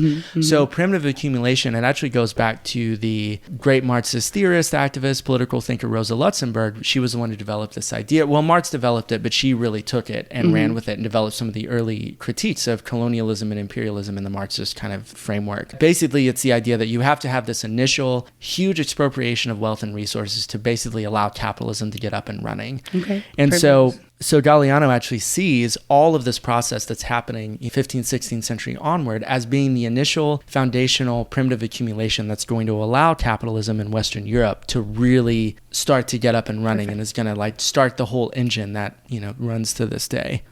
Well, awesome. Thank you. And in terms of just the scope of this, in terms of how much was being expropriated, he has this line where he says, in under a century, the silver shipped to Spain from Central and South America, it tripled the entire European silver reserves. I can't even fathom it. It's unbelievable. I can't even fathom it. God, some people got rich. God damn. And who did get rich? Funny enough, it actually was not the crown. It was not the monarchs or the church in Spain at this time. They were actually all beholden to bankers. And so a lot of this expropriation, a lot of this wealth actually went straight to German, Genovesian bankers and Spanish bankers arriving once it actually arrived in Spain, because they were essentially all in debt to these fucking bankers. God, nothing changes. It's just how they're developing our city. They're selling off all these development contracts to people from outside of our city. So our city doesn't make any money off of it. And then we're being developed from this like external source that, it never changes. It's 2019. We were talking about what, 1531, 15. Yeah. You would think by now they would get that it doesn't work. Well, it works but for I guess it works for some of them, and they're the ones still in power. You guys eat the fucking rich. That is a ethical mandate on the show. Eat the fucking rich. So these Spanish capitalists and these bankers, they were using this money to purchase titles from the crown, and basically they were using it to just consolidate power. But they weren't investing in industry or development. So it wasn't like they actually used this wealth to even really develop Spain's economy or like social system. Like it was basically just all being funneled to them. And eventually, through this process of colonization, the Spanish monarchy becomes bankrupt. And foreign imports essentially dominate the local market. So this is what's so mind-blowing about this, that the more they were colonizing and expropriating resources, in some ways they were digging their own grave. And this actually is something that Marx always said, that capitalists, the hunt for resources and higher profits, eventually the people who are engaging in this process end up digging their own grave because they don't understand that this is a completely unsustainable thing and it's eventually going to destroy the system. And it's not like full-blown capitalism, but eventually this process of colonization and reliance on these external markets in Central and South America is exactly the thing that bankrupted the monarchy. God, what do they keep calling it? A post-capitalist gig economy, late-stage capitalism. Right. That's like where we are right now. So this was what late-stage capitalism was like in the 1600s for the Spanish monarchs. Yeah. Okay, cool. Yeah. Just in case you guys didn't get that in the United States. It's coming. Yeah, I know. It's again another thing. It's a radical thing to remember this stuff, to realize, same shit, same logic. It's almost like if we learned our history, we could learn from it and maybe not do it over again. But ideally, we didn't learn anything from the Weimar Republic, so I'm not really that surprised. Yeah, that's true. Our track record is not too good. Yeah. Maybe we should stop letting the assholes write history. That would be preferable. That would probably work out better for us. Yeah. Just have nothing to do with it whatsoever. Just to kind of keep laying out some of the framework here. So as the money economy expanded, so more and more of the regions of the world become involved involved in this sort of like unequal exchange and how they become more and more dependent on these external markets that are arising out of this colonization process in Central and South America. There's a line here from a great Marxist political economist. He comes from the sort of like Trotskyist school of Marxism, however you want to describe that. But his name is Ernest Mandel, and we're actually going to do a series on a book of his on Marxist political economy. Galeano has this line where he says, Mandel, he added up all the value of gold and silver torn from Latin America up to 1660. And he says the booty extracted from Indonesia by the Dutch East India Company from 1650 to 1780. So the harvest reaped by French capital in the 18th century let's not say slave trade, but the slave... Kidnapping, sure. Yeah, great kidnapping. The profits from slavery as a brutal system of labor and violence. And so he's looking at all of this stuff, all these historical systems of expropriation, right? Primitive accumulation. And he basically says the total exceeds of all these different systems, the capital invested in all European industrial enterprises operated by steam in about 1800. Even at the height of capitalist development in this sort of like first stage of the Industrial Revolution, it pales in comparison to the amount of wealth that was brutally torn from these places under these different sort of phases of capitalist imperialism and expansion. It kind of blows a hole in that whole meritocracy thing that we get taught about how if you pull yourself up by your bootstraps, you'll be all right.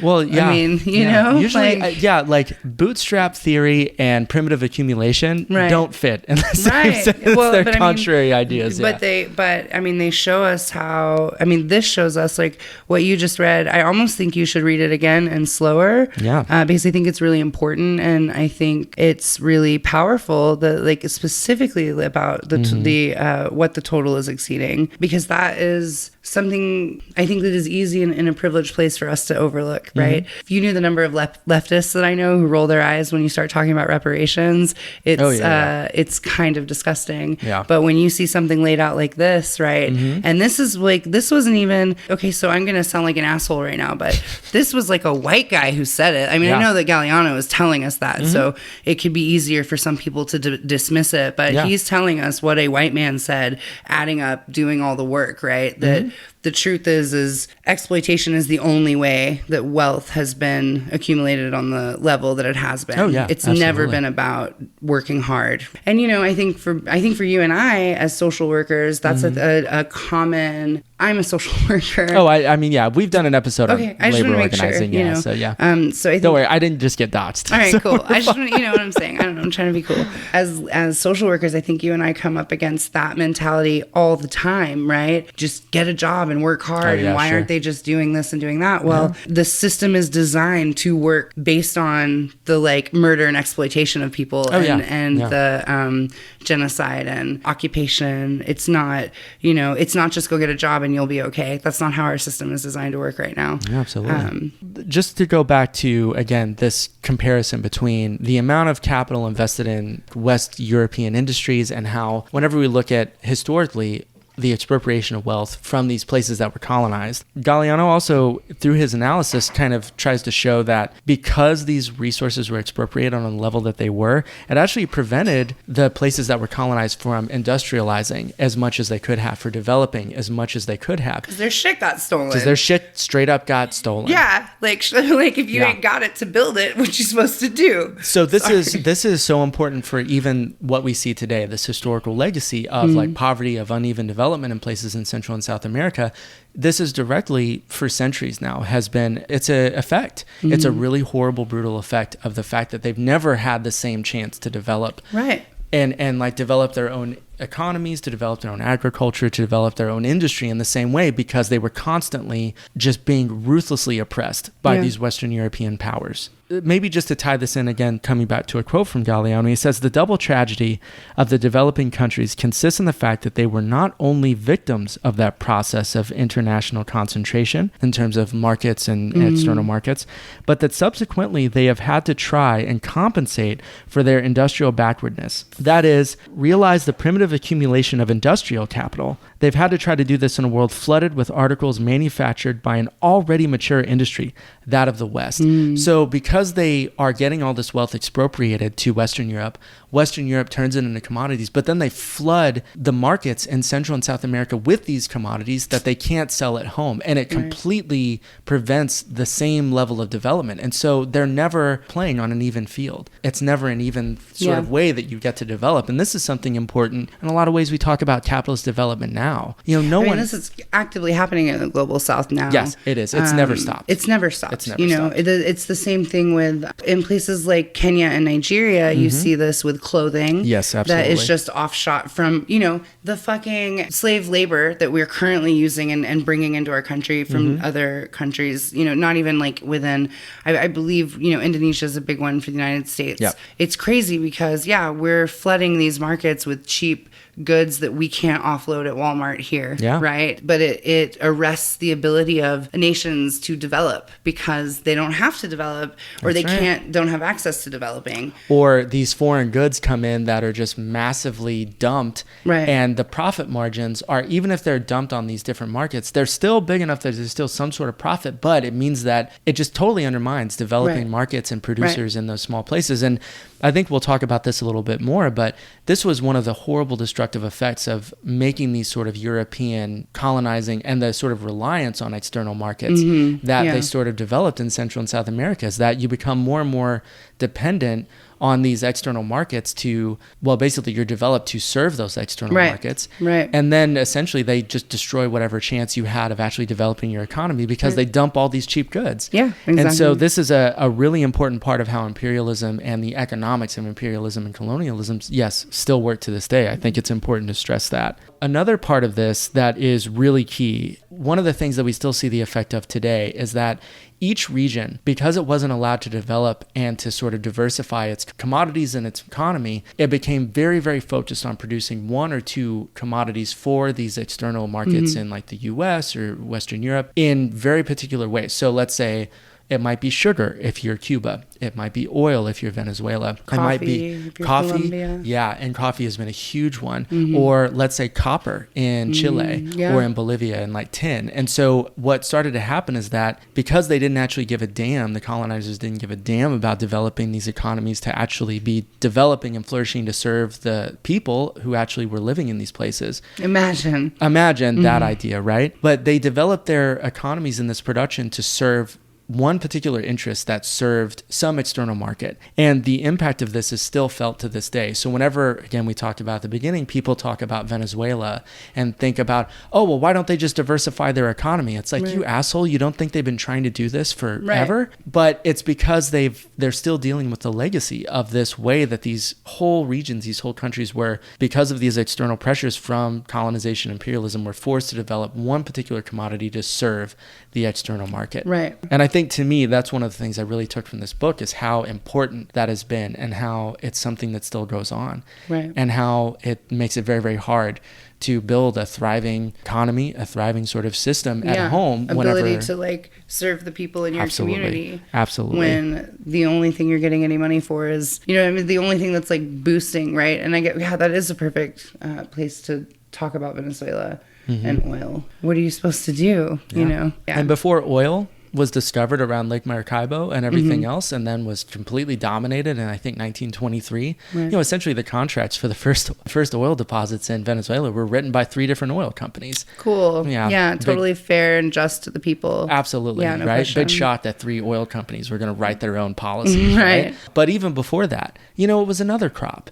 And that's the way it's been. And so another kind of corollary to this too, and we mentioned this, I think it is important, and it's an important part of the history, is that in each of these regions, there is a dominant class. There is a sort of, even if it's a very small minority, but there is an elite that starts to benefit from this sort of subservience of their markets to Western colonial powers. And so these dominant classes in each particular region or country, they didn't really take an interest in developing and diversifying their economies. They basically just used whatever profits they could get to essentially develop their own wealth. They built mansions, they built churches, and that's another legacy ran here. Away. And then ran away. Right? Or they get forcibly kicked out of the country whenever a socialist revolution happens. Right. Or hell, not even a socialist revolution. Guys, don't revolution. forget, socialists are bad. That's right, we're terrible people. So let's kind of pause here for a second, because I know we still have more to cover. Okay. But any questions or ambiguity? Does anything feel not super clear? No, I'm really, I'm enjoying this. It's really what it's making me think a lot about how the market is working in the United States right now in terms of labor, in terms of what we produce and what is expected, and how everybody's getting a college education because we don't have any, I don't know. It's really, it's making me think a lot about what's produced in what regions, and how you look at our history around slavery and around industrialization, cotton, to today, where, the automotive industry, because we were huge in that for such a long time. Yeah, that's true. Tobacco. You can see how, for example, when you look at places like West Virginia, Kentucky, I want to say maybe Tennessee, or no, North Carolina, you can see how the rise of, for example, Surgeon General warnings on cigarettes, and everybody's quitting smoking cigarettes, and so tobacco is losing its stronghold as a power. Yeah. You can see how those areas were allowed to develop around factories and farms and agriculture, and when that kind of starts to fall away, those jobs go away, those people are left alone. And so it's just the way I guess markets work everywhere. Yeah. And I'm kind of, it just keeps making me think of trying to understand it in ways that I can identify easily in my eyeballs. Y'all, I haven't had any coffee in 3 days. Don't judge me. Back off, everybody. Yeah, be nice. Well, this is a conversation about places like Indonesia now, and where textiles, this sort of low cost of textiles and labor there. And the idea is that, again, it's the same process. You become so dependent on these external markets, and there's a end of this stuff, and you realize it's well, if we were to just take away that production, there's a big sort of caveat here of what's going to happen if that economy crashes. Right. And even the minuscule wages, the horrible minuscule wages that people make, it's what do you do if there's no industry there at all? How do we plan for that? If we think about in a world after capitalism, what are the effects of that going to be? How do you think about this as a global system? And it's really hard, and it's really complicated.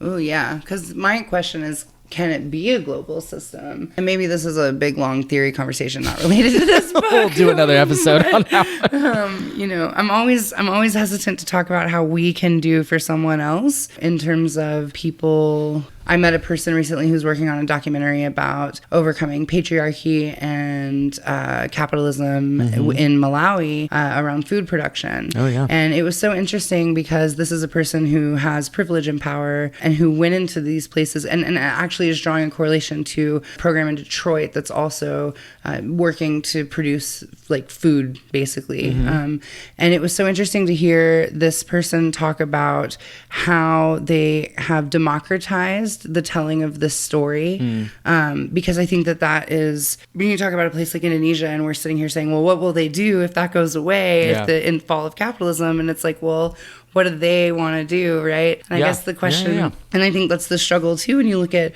how Hugo Chavez and Maduro, which honestly, I don't know much about this most recent election, but at least prior to that, this is Allende. These are people who are making decisions with the interests of their own people at heart, right? And I don't mean their own people from a race standpoint or from I just mean this is my community, we're gonna rise our community, and this is how we're going to do it. And then, of course, we're stomped out by people who said, no. Yeah. If you build your own power, then we can't exploit you anymore. Well, I think one thing that is important about those particular situations, which we're going to do episodes on each of those, is that a lot of these revolutions that happened were primarily, at least they started very much in a conversation about nation and about national identity. Right. And that's always been a really key point of a lot of these anti-capitalist struggles or anti-imperialist struggles, is that this idea of national identity has always been a really, really huge factor in what drove those sorts of revolutions and the identification and the unifying around a particular set of ideas. And so, again, this is a huge, huge topic. Scary too, though, because you know who else organizes around I do. national identity. I actually, there's been some interesting reading I've done on this about trying to understand the development of national identity and how that has played out. And that's actually it's not that old of an idea, the idea that there's a nation, at least like in terms of like the idea of like a state and like a Western European sense, right? Of course, yeah. Like, but it's interesting to understand like the effect and how this has played out in the 20th century. And it's had horrible effects, and also it's also been a really huge part of anti-capitalist and anti-imperialist struggles as well. So to pick back up, we were talking a little bit about stats and the impact. We talked about the Potosi mine, and 7 out of 10 people who went into the mine didn't come back. Well, just big picture of the whole region. So the Indian populations in the Americas, so prior to colonization, I think Galeano's estimates here that there were 70 million people in the region, but after colonization there were only 3.5 million. Right. It's unbelievable. So unbelievable. You might say that colonization was the Great Plague, Or if we're talking about, genocide and just the scale of this, again, the way that we're taught about this, we don't think about this whole system and this whole process as being that. And I'm going to say this, and I know we've been very clear to make a distinction between like United States, like citizens of the U.S. and Americans, but I think we should be very clear that white Americans all over the Americas struggle with the phrasing of genocide. You know, we hear a lot about colorism within communities of color, and a big one in the Latinx community is this. So can I get a literacy check here? I'm Spanish. So whenever you say colorism, just in case someone has not encountered that before, like how would you describe colorism? So it goes back to the kind of definition of racism as being racial prejudice plus power equals racism. And so colorism would be the idea that because people of color do not benefit from systems of power based on their skin color, they can't actually be racist, but they can have racial prejudice. And so colorism is a thing that exists within communities of color where lighter skinned folk are elevated. You see huge swaths of companies that sell bleaching kits for your skin. And it is just this idea that pale skin is the preferable and are also oftentimes lighter skinned folk are benefited for having that lighter skin. And when we talk about Latin America, and I bring it up in context of Latinx folk, colorism often shows its face in the way that I'm not Mexican, I'm Spanish, right? This idea that I'm European in my descent and in my blood, because it is often seen, and especially from a system standpoint, as the worst thing you can be is dark. And I think, of course, that's informed by the power of white supremacy, of course. But again, when you're talking in communities that don't benefit on a systems level, and I know that that's going to raise some hackles probably within your listeners, and I'm sorry if it does, because I think the show is pro-critical thinking and awesome. Being critical. So my experience in our lovely radical left community has often been that it's kind of dominated by white men who are doing wonderful work, and it's not to discount that. And when you start talking about things like racism being the idea that only white people can be racist can be very off-putting and a hard thing to think about. And so, and colorism is just kind of an extension of that ideology. Perfect. Thank you. That's helpful. Yeah, actually, let's do this since we're going to pull a couple of quotes here. But you picked out this quote from my notes, and I think it's great. And it also has an Engels reference. So very Marxist. Galeano says, Latin American silver and gold, as Engels puts it, penetrated like a corrosive acid through all the pores of Europe's moribund feudal society. And for the benefit of I can't say that word. Mercantilist? Thank you. That one's really hard. Mercantilist capitalism. The mining entrepreneurs turned indigenous and black slaves into a teeming external proletariat of the European economy. The colonial Latin American economy enjoyed the most highly concentrated labor force known until that time, making possible the greatest concentration of wealth ever enjoyed by any civilization in world history. Ooh, that's hot fire right there. Yeah, it is. It really is. No more damning thing could be said about this whole system. Exactly. Let's keep the quotes going because I think a couple of here are really important. In terms of the impact on the indigenous populations and the Indian populations, he has this line where he says, the Indians have suffered and continued to suffer the curse of their own wealth. That is the drama of all Latin America. And that's a really recurring idea throughout the book, is that there's this curse of, because they had so much wealth and all of these different resources, and the horrible extraction and brutal expropriation of all of those things. And so again, it's just this really poetic and really powerful turn of phrase that I think Galeano comes back to. Well, and I think too, you look at it from a cultural standpoint and the way wealth was seen by these different peoples, you know what I mean? It's like, that's what blows me away all the time, is that there is a way to live with the earth and to utilize its resources that is respectful. And that, you know what I'm saying? I think and this is, no one has said this that I know of, and if they have, please like send an email so I can read that book, or you correct me if you've read it. But I think we can see how damning capitalism is just in the fact that indigenous folk had all that wealth, and then capitalism came in and destroyed it. And how do they have all that wealth with all those people, right? Do you understand the correlation I'm trying to make here? That it's like these were continents full of humans and civilizations and systems and governments and war, and still all able to sustain itself because there was a respect for. And even, I know I keep jumping to this, but you even hear accounts of people who were taken as prisoners of war, white people who were taken by indigenous people as prisoners of war. And you hear how they talk about, they were, when white people were captured, they were given as recompense or a reparation for like a murdered family member. So if a brother was killed in war, then a prisoner of war would be presented to that family. That family had the choice of what to do with that prisoner. And some would choose murder and would choose like, well, you're going to die, like an eye for an eye. Many, many more would accept that person into their tribe and into their community and culture.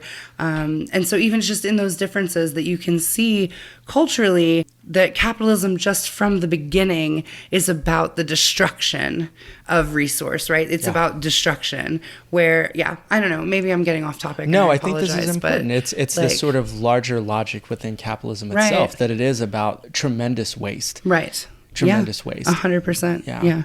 Well, let's come back to one other quote quotes, here. And this is also going to help us get a little bit more specific. So we're going to just focus on a quote here that is going to be in relation to Guatemala, and particularly identity and the impact of colonization in these sorts of systems on the Guatemalan people. Galeano says, expropriation of the Indians, usurpation of their lands and their labor, has gone hand in hand with racist attitudes, which are in turn fed by the objective degradation of civilizations broken by the conquest.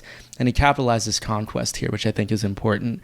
The effects of the conquest and the long ensuing period of humiliation left the cultural and social identity the Indians had achieved in fragments. Yet in Guatemala, this pulverized identity is the only one that persists. It persists in tragedy. During Holy Week, processions of the heirs of the Mayas produce frightful exhibitions of collective masochism. They drag heavy crosses and participate in the flagellation of Jesus step by step along the interminable ascent to Golgotha. With howls of pain, they turn his death and his burial into the cult of their own death and their own burial, the annihilation of the beautiful life of long ago. Only there is no resurrection at the end of their Holy Week. You'll need to read this book. Yeah, we'll just let that one sit for a second. I think that we've really been honing in on a lot of the major themes throughout Galeano's book. Again, he's looking at these specific countries and specific regions and populations, but these ideas of primitive accumulation,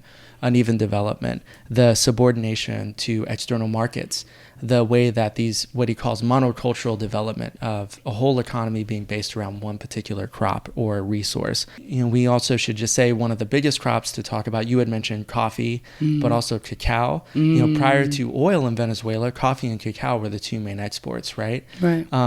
But also the way that sugar has been a huge part of this in terms of how whole countries have been focused on developing around this, Cuba being one that always jumps to mind for me. Right. I will say, while he's looking, if you're ever in South Florida and get a chance to cut some sugar cane off the side of the road, do it and eat it, and it's amazing. That's a good recommendation. Yeah. Raw sugar cane's awesome. Let's just also hit on this, because there's this transition that we're going to talk about, again, going into the further episodes in the series about these specific countries. And we're going to talk a lot about through the 50s in Guatemala and the overthrow of Jacobo Arbenz, but also into Nicaragua in the 80s and 90s, how over time business and banking was always sort of a core part of this system, right? But more and more business interests and landowners in these countries, they benefit from U.S. protection, and there starts to be this shift towards the way that the IMF and the World Bank and these huge like monetary institutions, these huge sorts of... Have you done something on the IMF before on your podcast? We're going to. We've talked about the IMF a few times. You should say what it is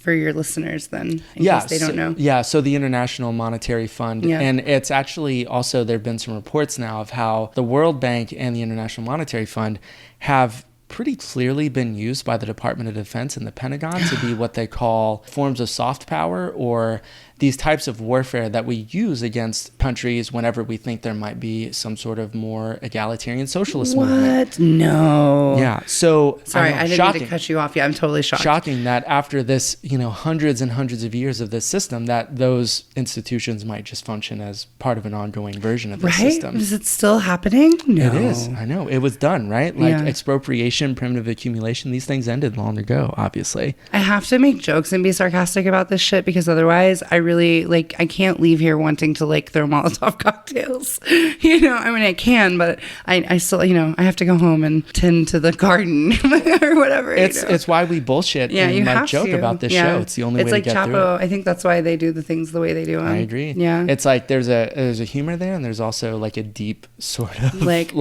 horror about all of it. I think Langston Hughes said, if I can't laugh about it, I was just thinking about that, yeah. So whenever we're going to talk about this in future episodes, again, we're going to look at how U.S. and business interests, so the U.S. government, especially under the Dulles brothers, the Secretary of State under Eisenhower, and his brother, who was the head of the CIA. We're going to do a whole episode on the Dulles brothers as part of this series. Wonderful. Yeah, but how business interests, United Fruit, and the U.S. state, these interests teamed up, and they were almost sort of two different aspects of the same overall system of capital, started to back right-wing dictators, started to basically just continue this system and these horrible histories of expropriation up until the present day. And so whenever we start to shift into the 50s and the 70s and 80s, we're going to be focusing on how these different historical developments and these historical legacies of colonization, how they led to socialist, nationalist movements that tried to challenge those systems and tried to develop their economies and change things that would benefit their own people. And then we're going to look at the various histories of what happened whenever these different places tried to do that.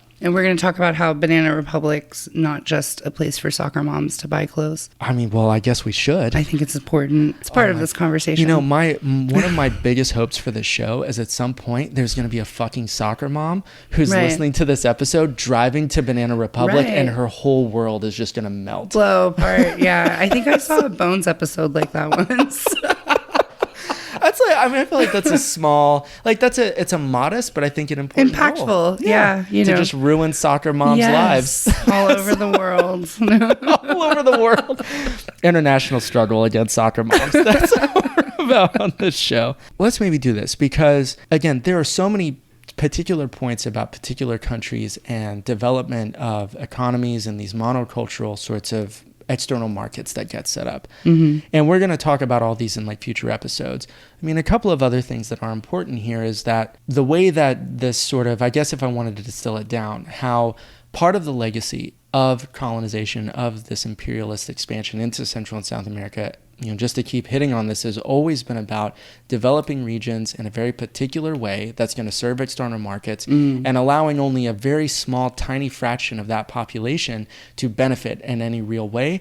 And they have no interest in serving their actual populations, whether it's a wealthy landowner or whether it's a military dictator like Auguste Pinochet. We're going to get into the specifics of these, but trying to understand how racism, capitalism, all these things, this is a history that is centuries long. And I think to really understand the particular regions and the particular countries, I think it's really hard to grasp the gravity and why certain things developed in the way that they did.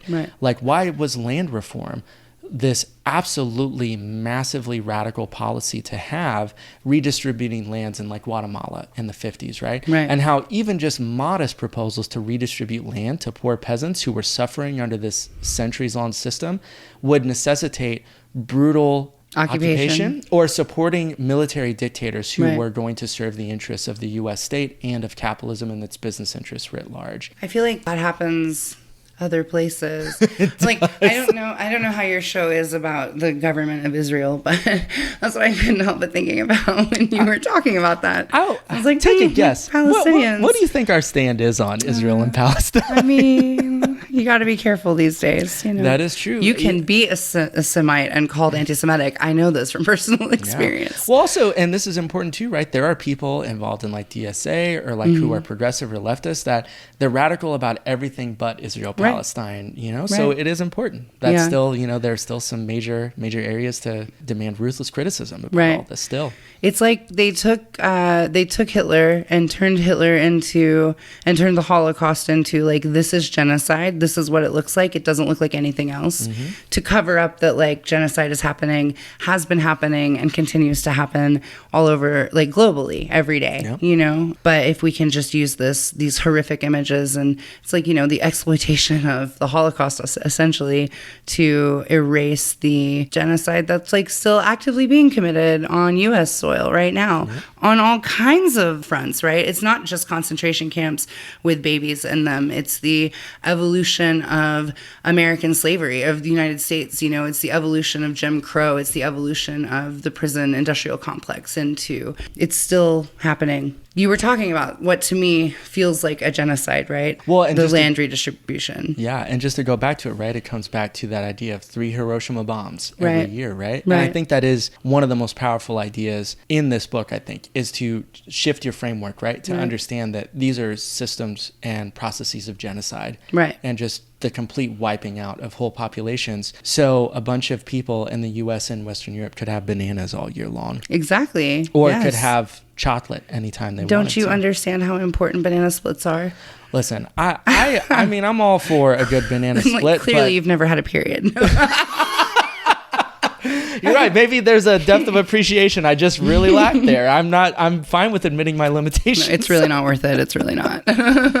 It's always a good, I think, way to close out the show, you know, to really kind of talk about what we take from this book and the discussion about it and the combination of those two. What do you take from this, or what do you find relevant or important, you know, for yourself, but maybe also for listeners too? I think it's that's a really good question. It's a big question. So I think for me, throughout all of this, there's been an almost obsessive need to relate this to the current political climate, to recent history for the United States, you know, which I think actually highlights my U.S. centrism. I think this book is such an important first step to decolonizing our minds, forcing us to have to look at this kind of global picture of a deeper understanding of the horror that is capitalism and horror that is colonialism and imperialism. It's so easy for us, I think, to overlook our histories. And this book is definitely not going to let you, it's definitely going to try to wake you up from that amnesia, right? I think that's maybe for now what I can give you. I need a little more time to think about it, I think. I mean, it's an admirable place to start. Yeah. I mean, right? It's like that knocking us on our ass really hard and getting us to start thinking about it. I have to tell you, I mean, part of what inspired me to do this whole series on Central and South America and to read all the specific books about specific countries was finally getting around to reading this book and just realizing, holy shit, I need to learn as much as I can about all of this, not only for the historical trajectory and why we're in the place that we are now, or like what's happening in Venezuela now, but also to understand that if you have questions, and this to me, I think I said this at the beginning, whenever I think we talk about radical systemic change in terms of like leftist politics, however whatever strain of that you identify as, if we want to ask questions about what does it actually look like to try to implement some of these things, to actually put these things into practice. I think so often in the US, we have some history that we can draw on, or, you know, some of it we might be aware of, some of it we might not.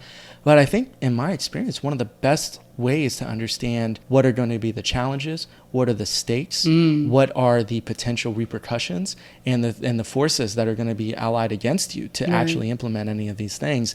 I can think of no better place than to study Central and South America. It's not the same, right? Like the historical context is massively different. The specific cultural aspects of each particular country and the divisions within each country are different. Right. But there's so much to learn. Right. And there's so much to step back and really think critically about, and to, I think, inform your own thinking in a way that isn't US-centric. Right. Right? Or Western European-centric, to think that, oh, this happened in Russia or this happened in Western Europe. So that's obviously that's the most important thing for us to understand. It's like those things are incredibly important. The history of revolutionary movements is a vibrant tradition that has existed all over the world for a long time, and we need to learn from all of them. I think if we want to be internationalists and anti-imperialist, we have to do that. Right. I agree 100%. And one last thing I want to say, I think when we talk about moving forward, we should examine the idea of building inch-wide, mile-deep movements instead of mile-wide, inch-deep movements. Because I think... is that from Emergent Strategy? It is, in fact. I like that. A great book, Emergent Strategy, if you guys get a chance to read it. Which we will probably do an episode on at some point. Yes. Yeah. But I think really, and it starts, this is what that looks like, right? Gaining this understanding and starting to see like these perspectives and that vibrant history. I love the way you said that. Yeah. So. And I guess for future episodes, you will be back maybe to talk about settlers. I'm sure some other books as well. In this series, speaking of getting down into specific context, I think whenever we do these episodes, I think we're going to start with doing the Mexican Revolution. And then we're also going to do Guatemala and the overthrow of Arbenz in 54. So those are going to be the next ones up as we kind of really dig into the specific context. Awesome. I don't know. Any final thoughts? Any final words of wisdom, of inspiration, of... Be excellent to each other. Way. No, I mean, don't be an asshole. And I'm actually really glad that you said this, because I think maybe we've talked about this once. I think a really good maxim for almost everyone that I can think of on the left, I think in general, is just a really important part of being a leftist is just don't be a fucking asshole to people. Amen. Just start with that. Yeah. I think if we can just make some progress on that, that's going to be a good first step for all of us. Yeah. And I will come back and I'll talk more to you guys about how not to be an asshole, because that's what I study. That's your expertise, how not to be an asshole to people. Few other things I can imagine serve you day to day in your life better than that. That is the truth. Yes. All right. Well, Comrade Rhie, thank you for being here. Thank you for being on. Thanks for having me. This was awesome. Yeah, I thought so too. Thank you, Comrade listeners around the globe. Bye, guys. Yeah, we'll see you next time. Or bye, comrades. Bye, comrades. Take care of yourselves out there, and we'll see you soon. Peace.